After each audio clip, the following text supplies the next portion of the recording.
two niggas spoiling movies. Yeah. Brandon Collins, That's me. and Justin Brown for your movie needs. Medium popcorn.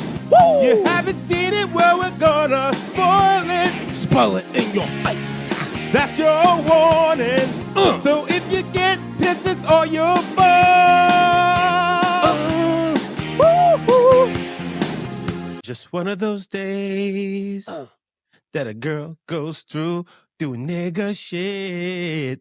Don't want to take her out on you. Just one of them days. That's like if Monica and Cisco did a remix. Hey, everybody, this is Eddie Collins. Yeah. Guys, it's Justin Brown.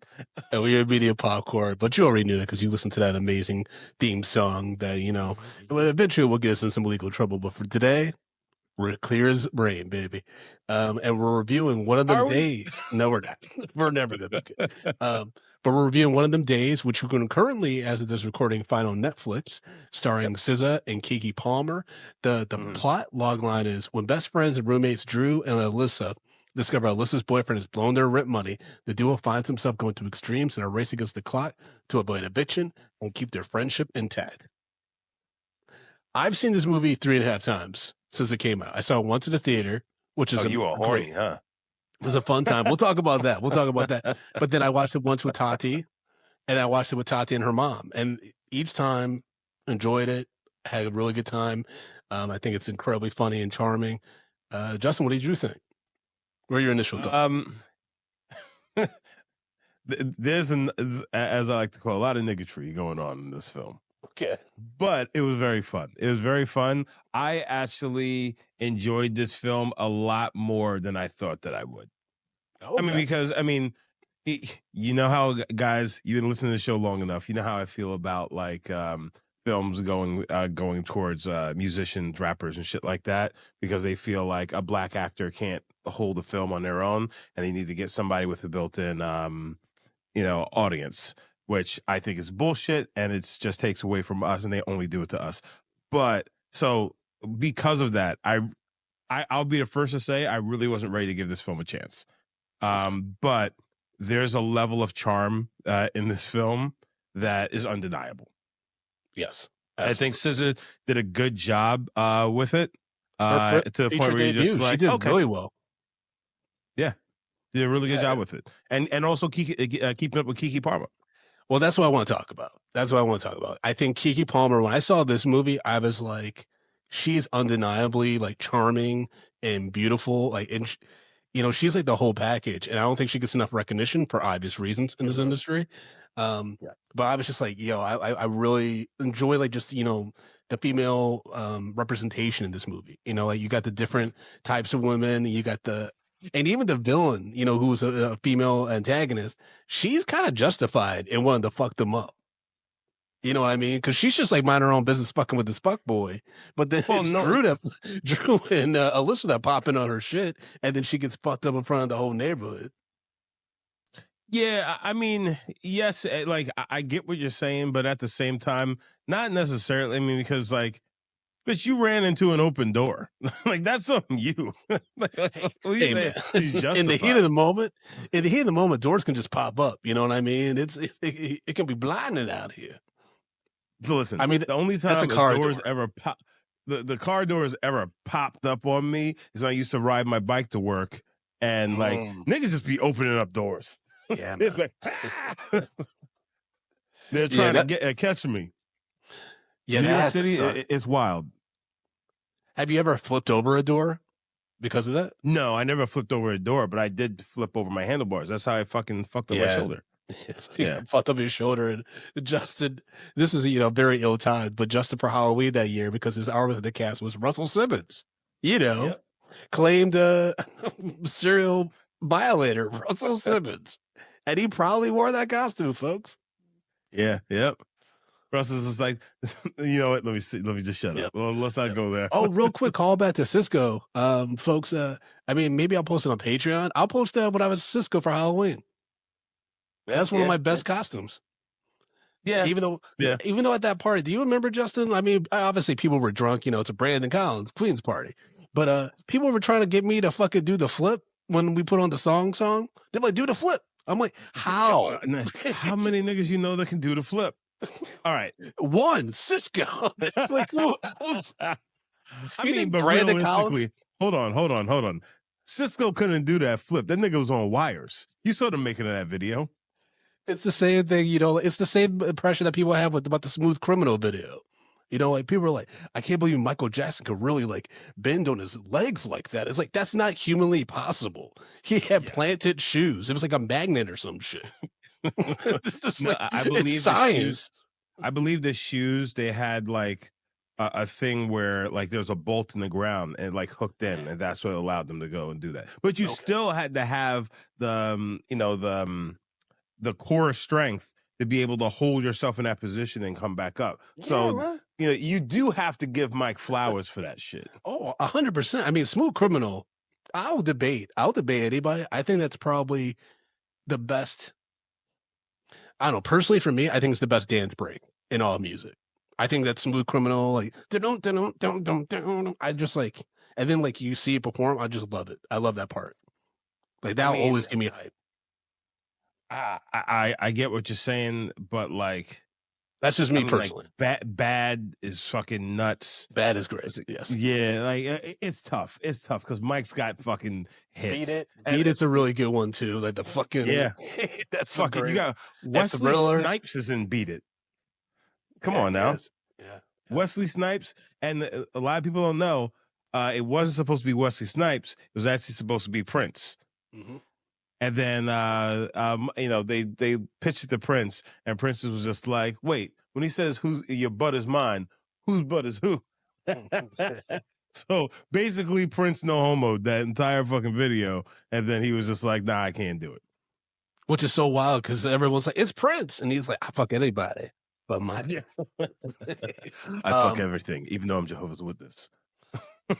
Jehovah's Witness has nothing to do with me fucking. You know, I met someone who's a fan of the podcast, and well, eventually, folks, we're going to talk about one of them days. This is one of those situations where we don't want to talk about the movie, so we're talking about everything else. But Prince, someone listened to the Purple Rain episode. Like this is a while back, a fan of the show, and they're like, "I'll never forgive you, Brandon." I think it was that Drum Black History show. They're like, "I'll never forgive you, Brandon, because you said Prince looked like Darkwing Duck in your Purple Rain review." I was like, "The shoe fits." So this movie follows waitress Drew, and aspiring artist Alyssa. They're living together in their apartment with Alyssa's boyfriend Kate Sean, who just showed up one day and never kind of left. And the rent is $1,500. I mean, but that's what people do. That's what people do. Yeah. The rent is $1,500, and granted, their apartment's falling apart and shit like that. But that's still pretty decent for LA, especially now.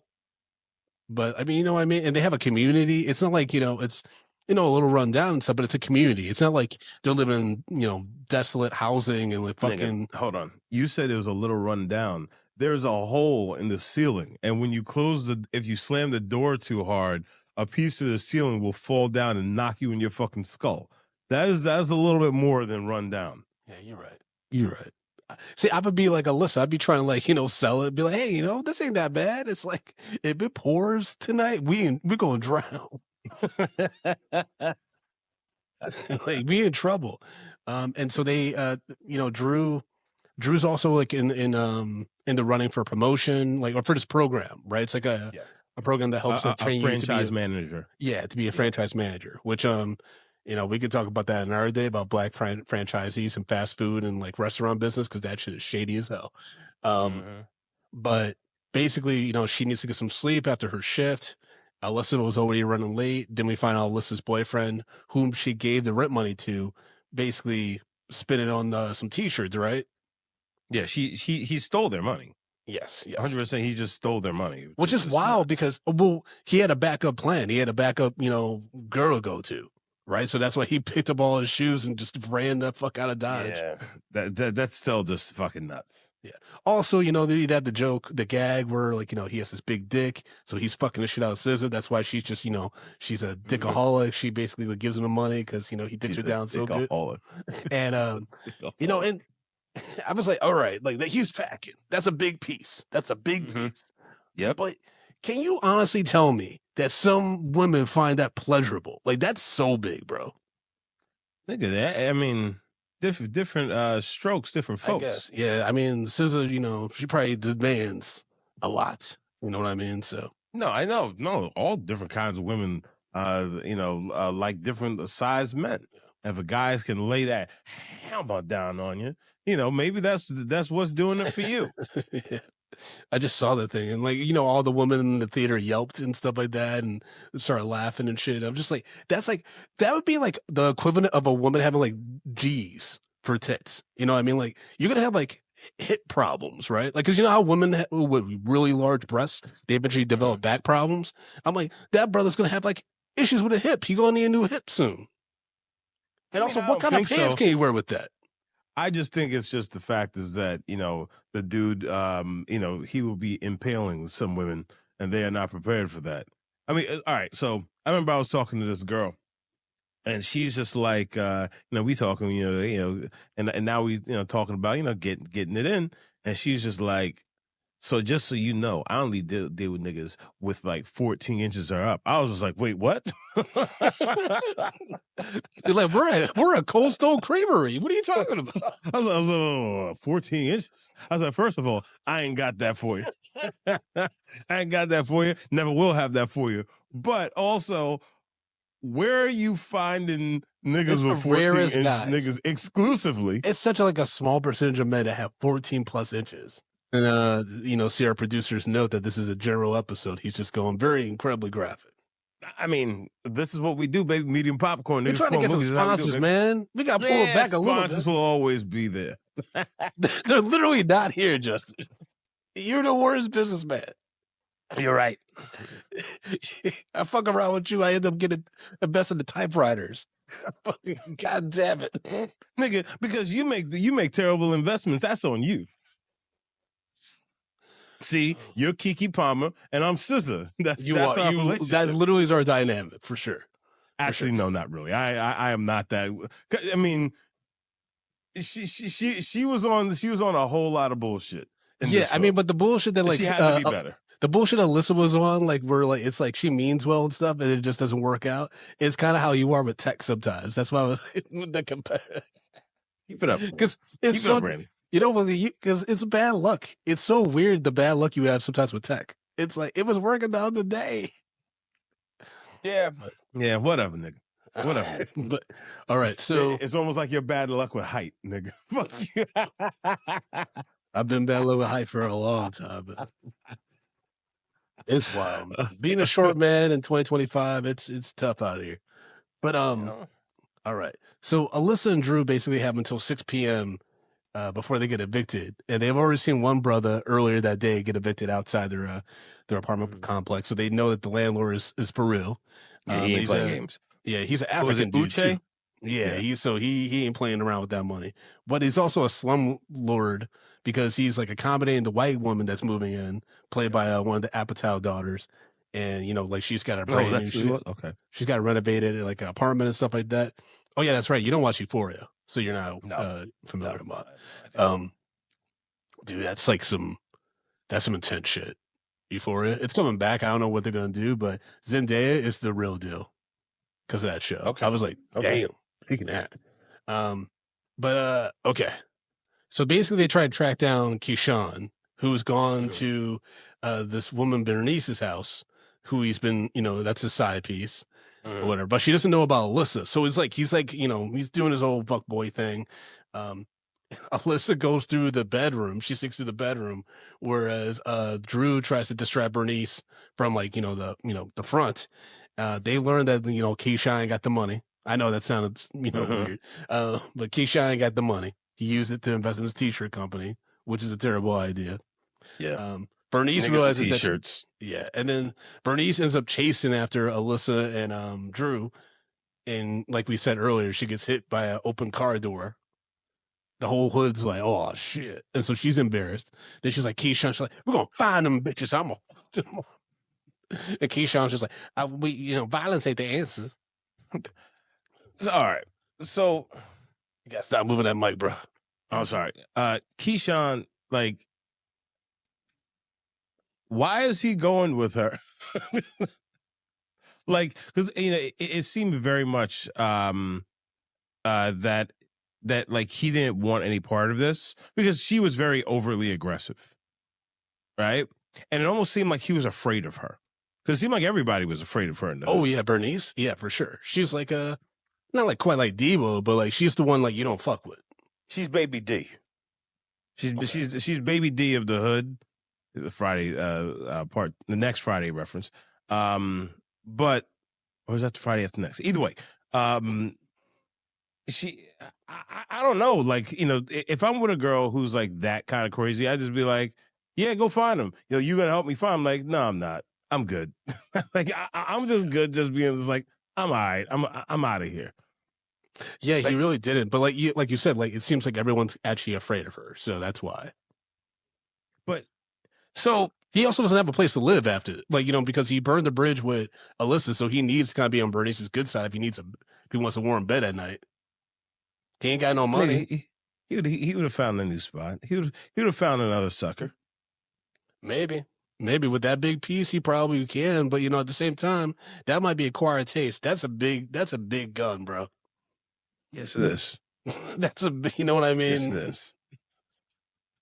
So yeah, you're right. You're right. It could be hard. Similar. Anyways, I don't want to get too deep talking about the brother's fake dick.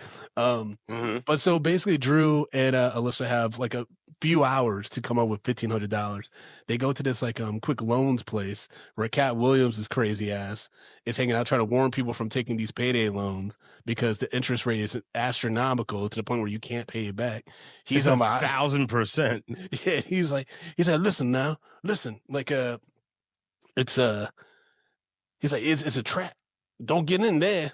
I had me like 7 of them, and they would track you down. And then we find out also like Alyssa and Drew can't get approved because Drew's credit score is terrible, like dangerously low, abysmal low. Like they laugh at her, and then because Alyssa's an artist, they're like, "That's not a real job, so you don't have actual income coming in." They tried to combine their credit scores. They're just like, "Nah, you get wild." That's hilarious, dude. Imagine that actually having to do that though. Well, what's crazy about the credit score is it's all this shit's invented. Like I had a revelation, and it might have just been the weed talking a few days ago, but I was like, the concept of money and everything and credit is just made up. You know what I mean? It literally like credit used to be like people would go to your friends and neighbors and be like, is this person reliable?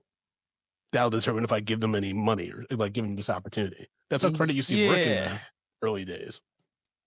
Yeah, but I mean, the world is obviously a lot bigger than that, or in a sense, it's a lot smaller. Yeah.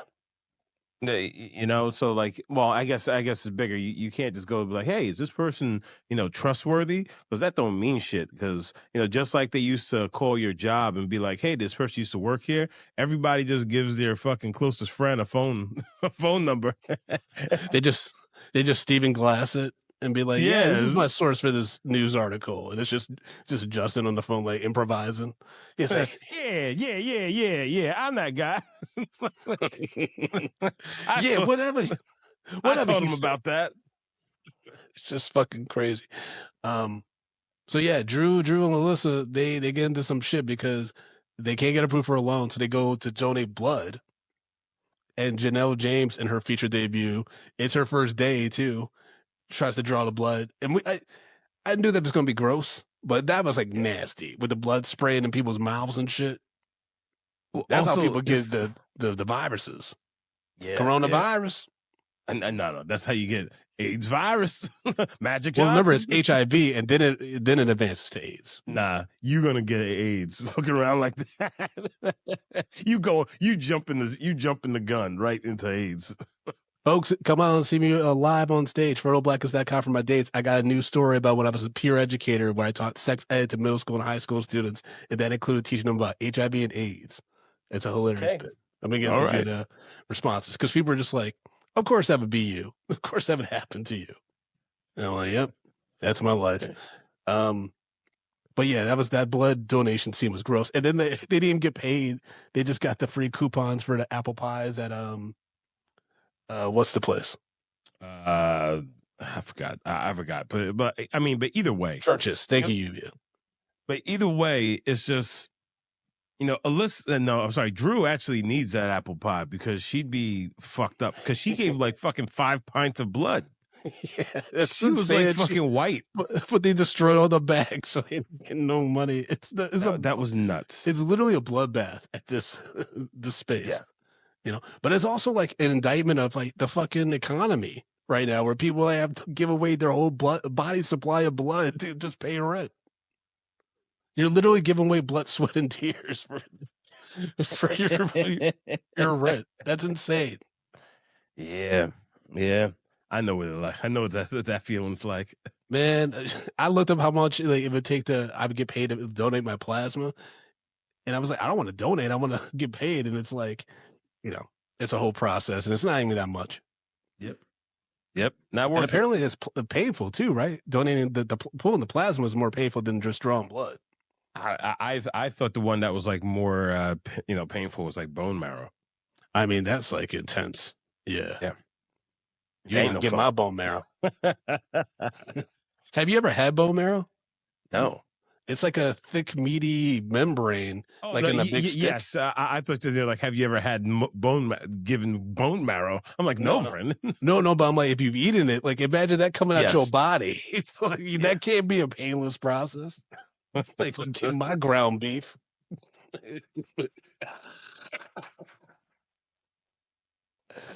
Can we talk about the nigga that was snatching up people's church's meals? That was hilarious. Yeah, that was wild. And Tony Baker's the fucking attendant and the cashier and shit. Did you say Tony Banker? Baker. Okay. Just making sure. Yeah, I mean, his last name might have been Banker. You never know. I did say Banker. Yeah, I thought I heard it. I thought I heard it. Listen, I watched Blank Check earlier, so I got Banks in the mind. Okay. You know what's funny though? I could actually see somebody actually doing that. Oh, for sure. There's people that do that. Just run up the drive-through and just we're tight. I would do that all the time at fucking. If I were out in California, I would do that all the time at fucking In-N-Out Burger and what's the other one? The good one, Jack in the Box, because those tacos are slamming. Yeah, they are. And that's the thing. Nobody's gonna catch you because of that traffic. Yeah, you go. Well, I mean, it is hard to get away on foot in LA. There's places you can go into and stuff, but like it can get hot real quick. You know what I mean? Like, well, no, depending on where you're at. About it, hold on. If you think about it, Brandon, if you have yourself a little bike stashed off to the side, then you could be gone. That's true. Especially on motorbikes. You could be. Yeah, you get yourself through little alleys and shit. Yeah. You're right. You out of it. Yeah, you're right. What are we talking about? But that guy didn't get away from Bernice when Keisha was like, since we already here, asking questions, we may as well get some food. I was like, I know that game because I played it, brother. I'd be like, as we're already at Starbucks, we may as well, get some coffees, Because, sometimes you go to a coffee shop or something like that to use the bathroom. You're like, since we're already here, we may as well, indulge. Right, Tati? That's how you do it with your wife? Sometimes, sometimes depending on what's going on, I'll be like, oh, you're going to get that thing? Oh, cool. Like, that looks cool too. What you think? Like, I always say it's like, oh, what's that? I ain't never had none of that before. That looks interesting. You eat here all the time. Yeah, but I never had none of it today, though. Have your kids started doing any of that stuff where they're like, oh, you're going to do that, Daddy? Maybe break me off something. It's more like, it's just like, where are we going? It's like, oh, we have to go into the store. I don't want to go in the store. It's like, we go to the store because, you don't got a choice. You're a child. And then it's just like, Daddy, can I have? It's like, then they start the begging. And, you got to give in because now I've drugged them into a damn store. It's like, this is on me. They always end up walking out with something. Lluvia, our producers, said in the chat the love interest brought them the food after their biscuits got stolen. Yeah, so Drew and Alyssa, they go through the drive-through on foot, by the way, because they ain't got no car, because Alyssa's car gets towed at one point. Their food gets snatched, and then there's this love interest that, kind of, is fucking with Drew. They have their little run-in at the beginning of the movie when they go to, like, basically, the jungle, which is the complex name. Like, they have this little bodega, which is just a black woman. It's one of the woman's apartments that just has snacks. She just sells shit out of her fucking apartment. She's turning into a little convenience store. Which, like, that's dope, though, because, at first I was like, man, if it's suck if someone, like, robbed her or something like that. But I'm like, oh, no, she's not the one. That's, like, the kind of community thing where people wouldn't fuck with her like that. Yeah. You know what I mean? Yeah. That's what I loved about this movie, like, in the setting. And I wasn't surprised to see that Issa Rae produced this because they had very similar, like, especially the complex, similar aesthetic to where she lived in most of Insecure, during that show and stuff like that. But shout out to Dwayne Perkins, who plays Jamel. He's like the hairstylist.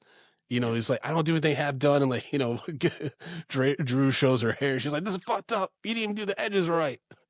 Well, yeah. I mean, he didn't even do half of her hair. He's like, I don't do anything. I don't do anything half measured or something like that. Yeah.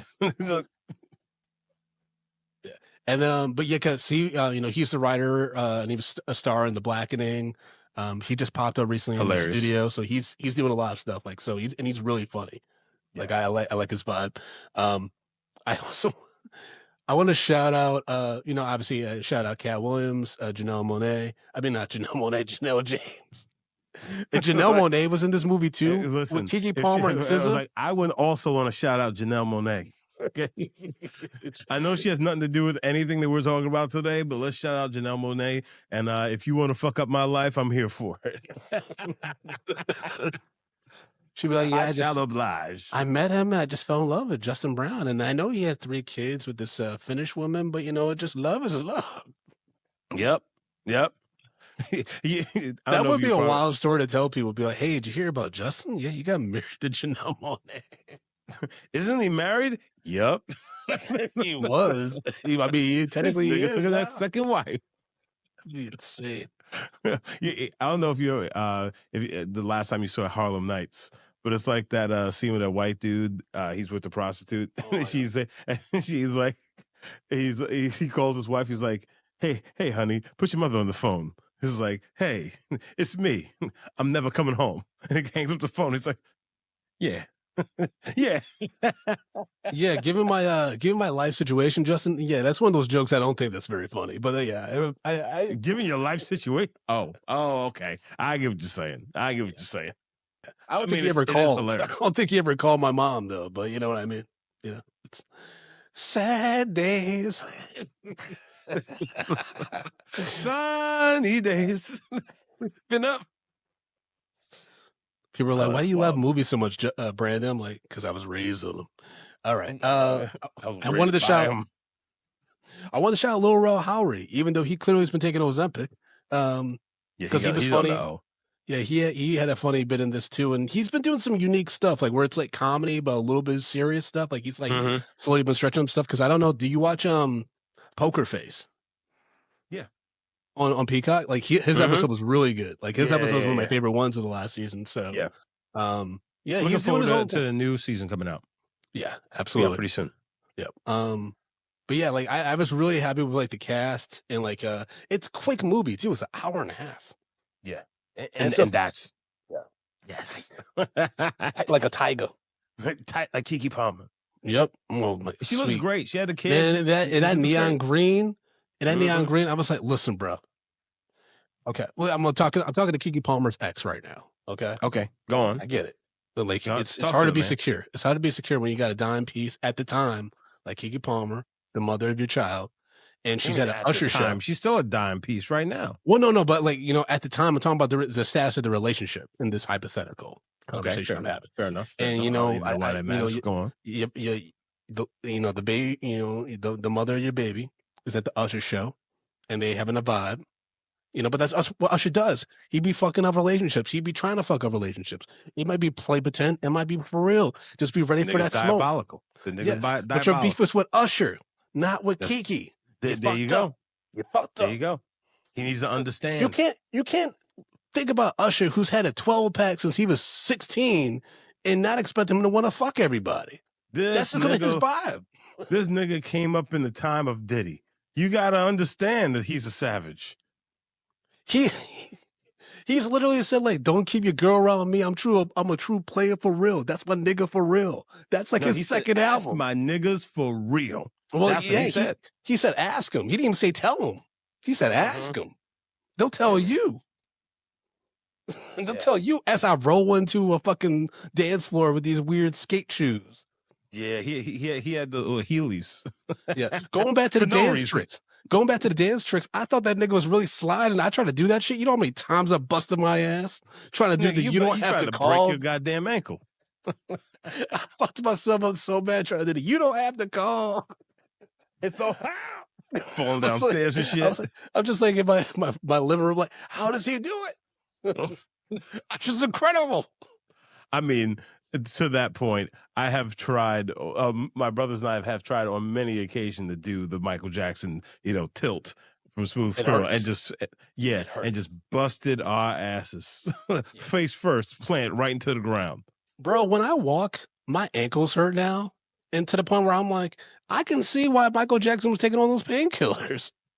Besides numbing the memories of the crimes that he may or may not have committed. Oh, Jesus Christ, Brandon. Oh, I don't know if this could be a general episode. Oh, no.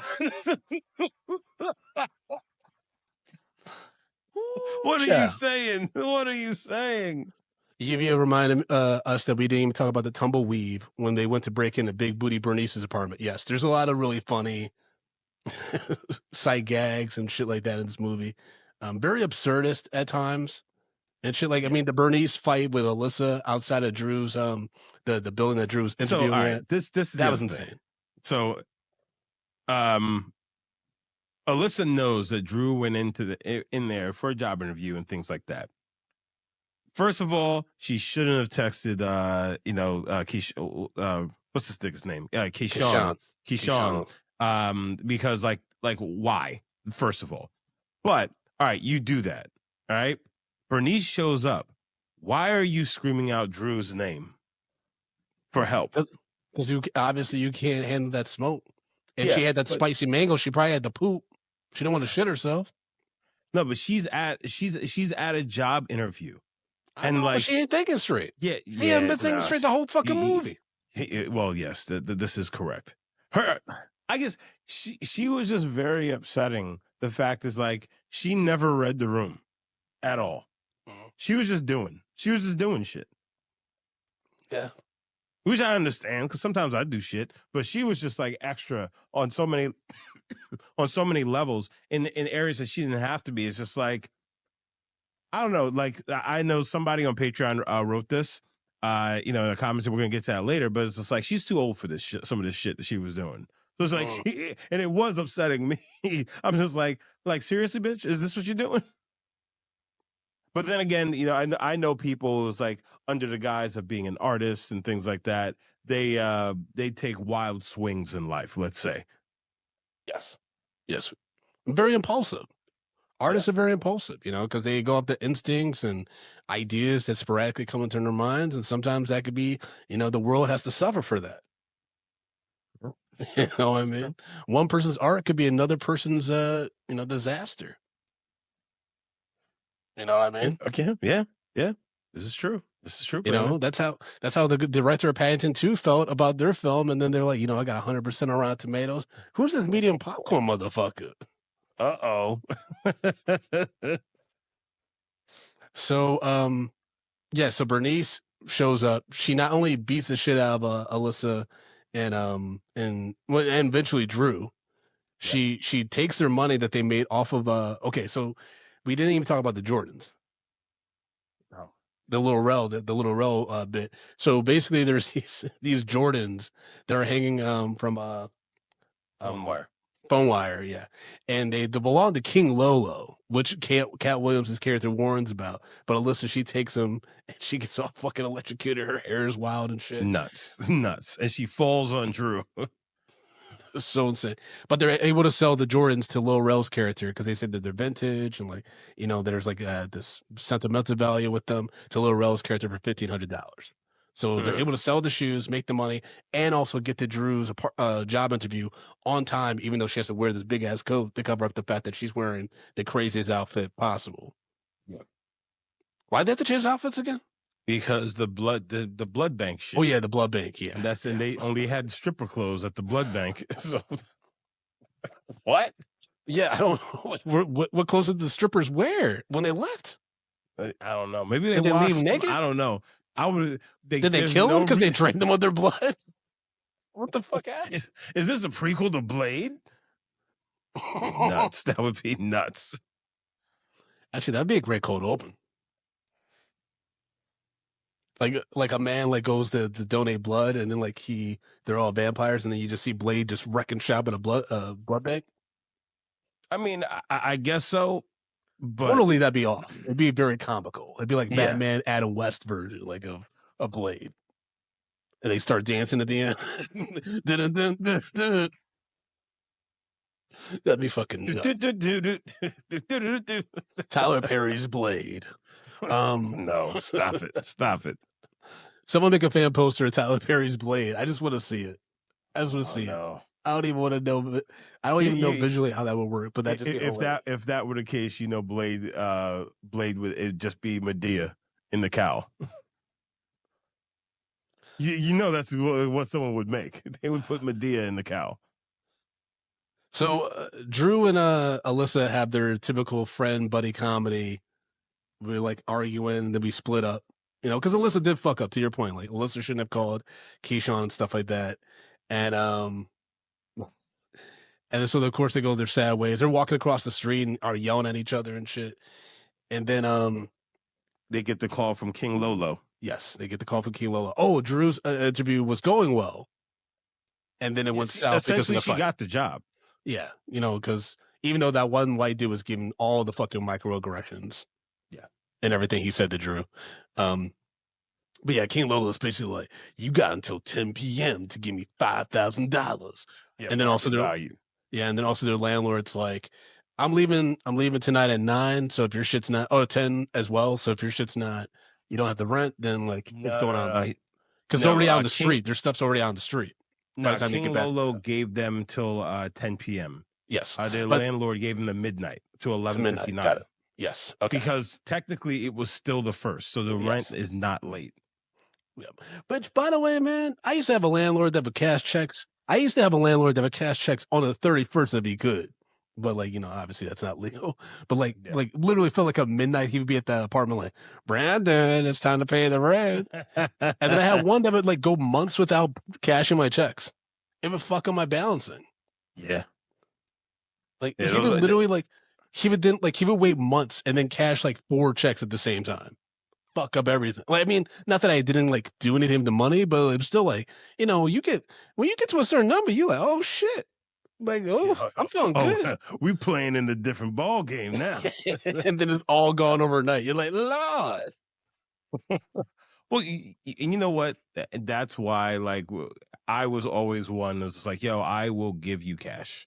I will give you fucking a cashier's check, like, a bank check. I will not. You have till this time to cash this shit, or it ain't gonna be there. He's just gonna have to figure out a different way.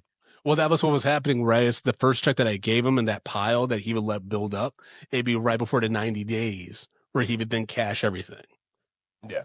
So right when it gets to like where that check's gonna be null and void, then he would cash, and I was like, fuck. Because I mean, technically, legally, I still got to pay that money. But if he went beyond the 3 months, it could be like, gotta take that L, buddy. Yeah, I don't know. I don't like it. I don't like it that one bit. Me neither. But that's why when Zell came out, I was just like, nigga, I'll Zell you. Really gotta be careful with Zell now. What you mean? I'm not worrying about hacking and stuff like that. Zelling niggas fucking any rent checks. Unless I'm zelling mortgage payments, then I got a bigger problem. If you're selling your mortgage payment to a nigga named Ronnie, that's not good. All right. So yeah, they basically have a very, very tight timeline to basically more than double, triple actually, the money that they needed earlier in the day to get through the night.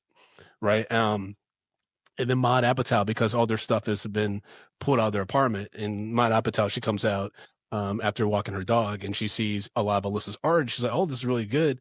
And so basically, they get inspired to, have like a show, Yeah. and Pop-up. pop up, and Drew organizes it and stuff like that. And the woman who Drew was interviewing with actually pops up because of the marketing, and is impressed with Drew's work because she gets the whole community to like put some stuff together, and like they're able to sell Alyssa's art and everything like that. So at first it seems very successful, right? Things are going pretty well. And then King Lolo shows up. And by the way, we've heard like hints of King Lolo throughout the movie, like at the beginning when the dude's like, "Oh yeah, my buddy, like he got killed."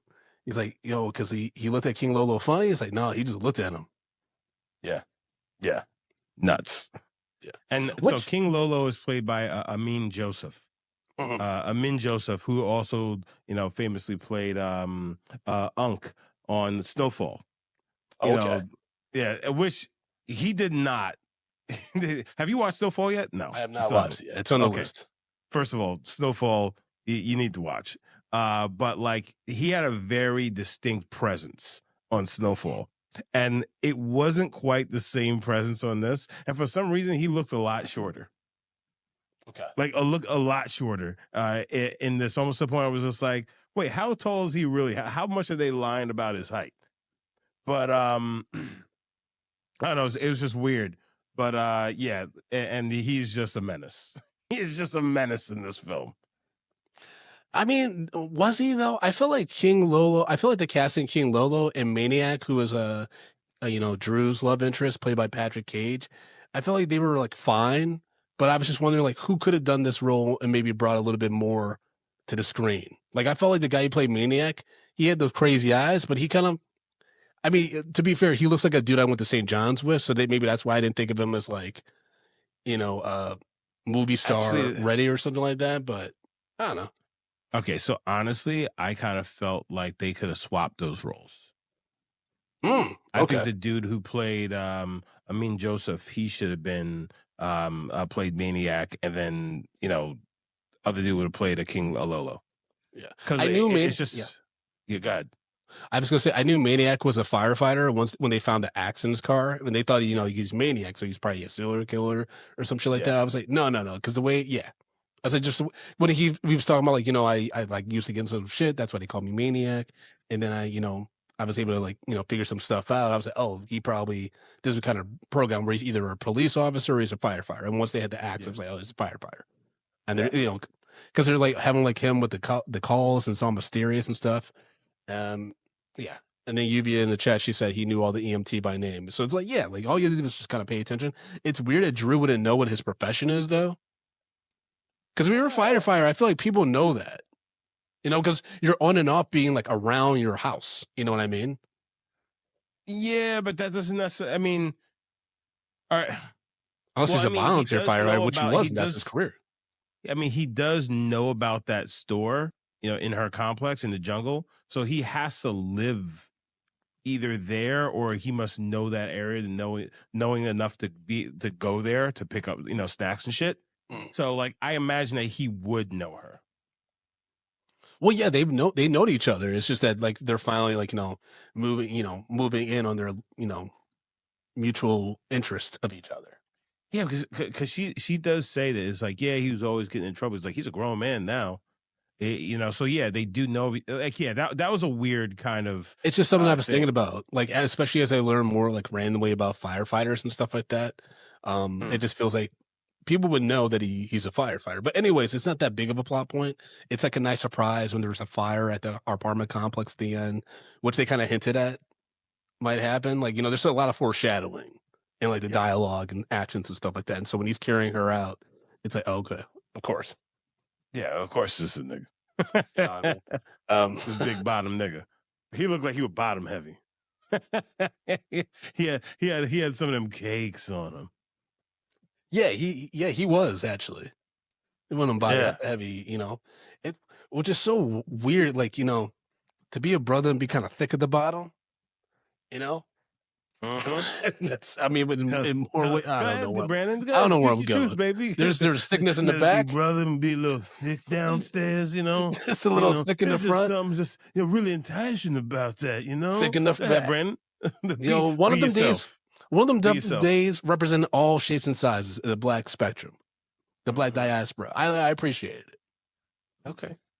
You know, SZA, got the thick, you know, the pouty lips and stuff. Keke Palmer got it tight and, you know, smirking. She got a beautiful smile. Smirking? she was smirking a lot, you know, because you could tell that they both had a lot of fun making this movie. You know what I mean? It was like, I would say so, yes. You know, it's one of those movies where like you feel like after every take, people were just dying laughing. You know what I mean? And that's a fun environment because at the end of the day, even though the stakes are very, very high for these two women, like make no mistake about it, their lives are potentially ruined at the end of this night if things do not go well. But I don't think ruined is the correct term. Yes, it's over. It's over.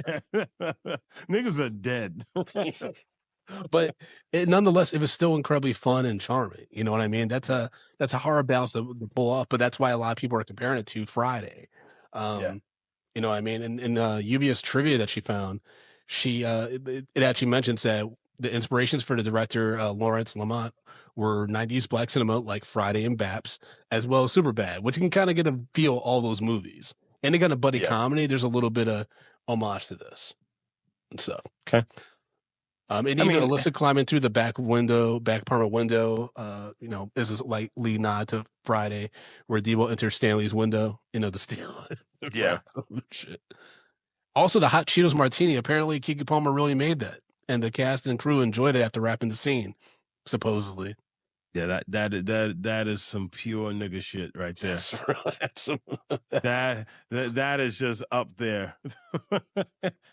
You can't. There's nothing else you could do with that, but just, you know, shake your head. Yep. I do want to try it. Of course, I think it's going to taste disgusting, but I would like to try. It's just a martini with hot Cheeto powder on the rim. I know, but I'm not even a big fan of martinis. Actually, okay. I've had two martinis in life. The first one I blacked out and lost several $100s in Vegas. The second time, it was just, you know, fine. It was fine. It was very strong though. Yubi's asking us a dirty martini. I don't even know. I just turned 21. Me and my friend Ross went with my family to Vegas.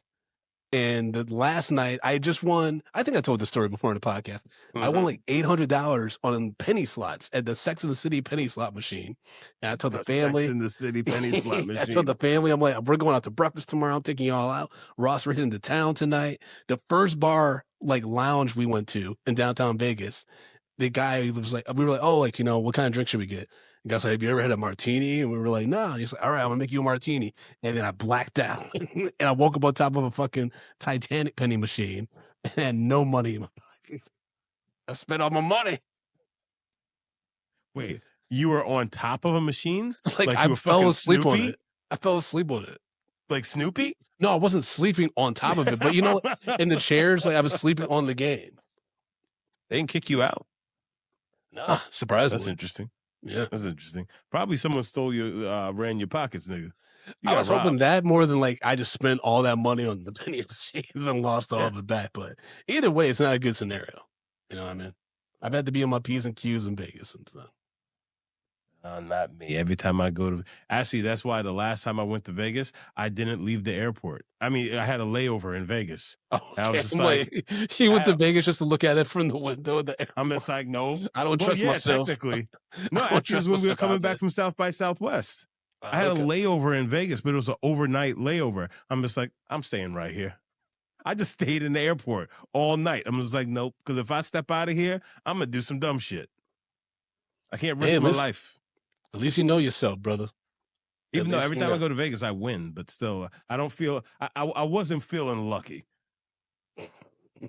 My luck has been turning lately. Oh, not in the right direction. Oh no. All right. Well, before we get to our ratings of this movie, we got some letterbox reviews. The first is from Lily. They wrote, I was panicking about her interview outfit the whole time, but it really should have been the least of my concerns. 3.5 out of 5 stars. I mean, I was too, because I was like, one actual look, like she looked fashionable because she had it covered, but like, all they had to do was kind of like look a little bit closer and be like, you got a lot of holes, revealing stuff. What's going on there? Are you stripping on the side? Hey, I mean, she's a hustler. Yeah, there you go. I was about to say, and she's all about customer service. That's what she was highlighting in the interview. Oh yeah, she's servicing customers, all right. Jesus Christ. Kyle X Hinton wrote, "Some said this should have went straight to streaming, and I disagree. Bring goofy, silly movies back to the theaters. 3.5 out of 5 stars. I agree. Watching this comedy with a crowd was a lot of fun. Huge as Mammoth wrote, the girls were stressing me out. Like I was so invested that I felt like I was watching Uncut Gems or something. 4 out of 5 stars. I mean, they definitely were putting themselves in. Alyssa was fucking up. Alyssa was putting them in very, very dire straits, for sure. Yes. I mean, the biggest issue was that she called Keyshawn, like you said. If she hadn't done that, they would have been fine. But because she couldn't help herself, it was bad. It's bad. Theo wrote, so SZA lying her out of her ass for literally no reason was actually to practice her acting. 4 out of 5 stars. What was she lying about? Oh, was it like the controversy with like the plastic surgery?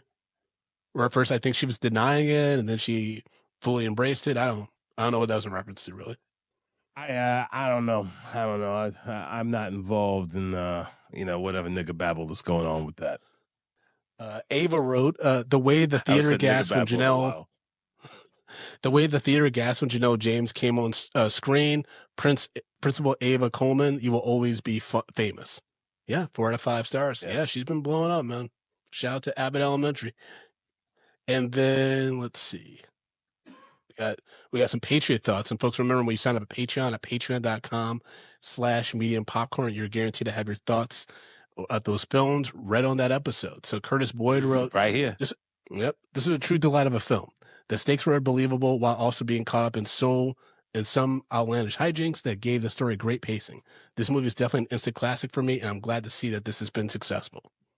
Absolutely.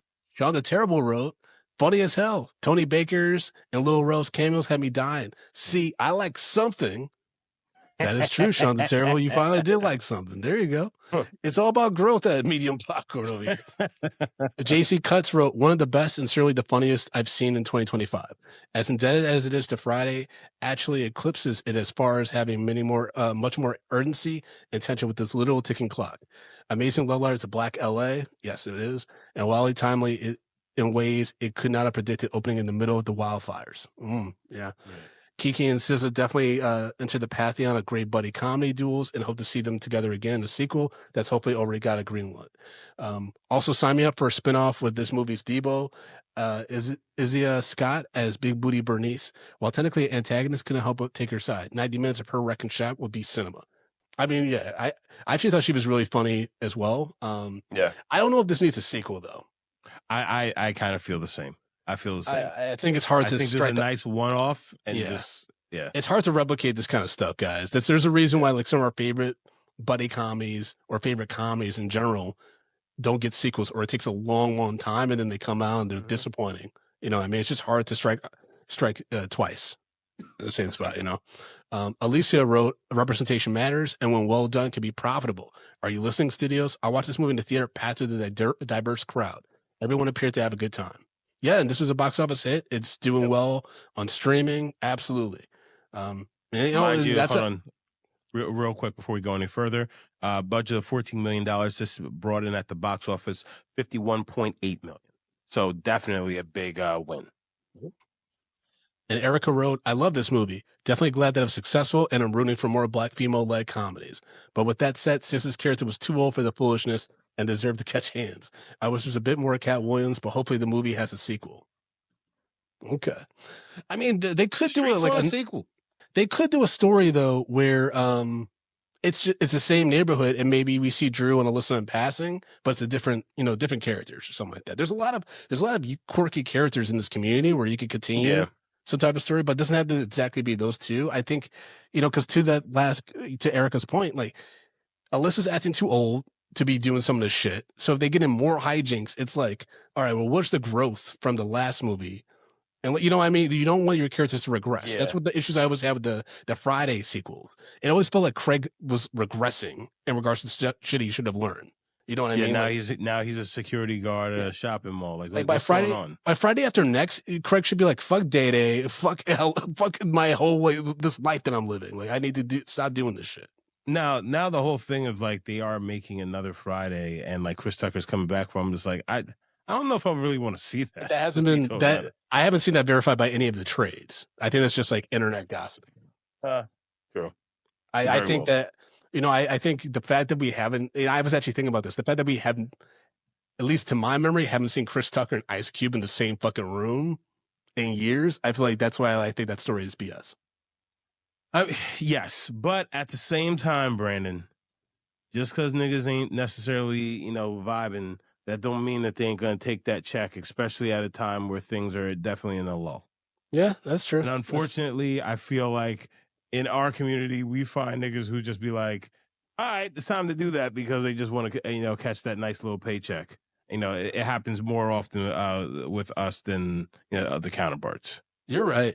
I mean, that's get your money or like do the roles that interest you the most. But it seems like Chris Tucker's only getting out of bed for these acclaimed white directors because he did a David O. Russell. He was popped up in Silver Linings Playbook, and then he popped up in Ben Affleck's Air. So those are the last things I've seen him in, and he was solid in them though.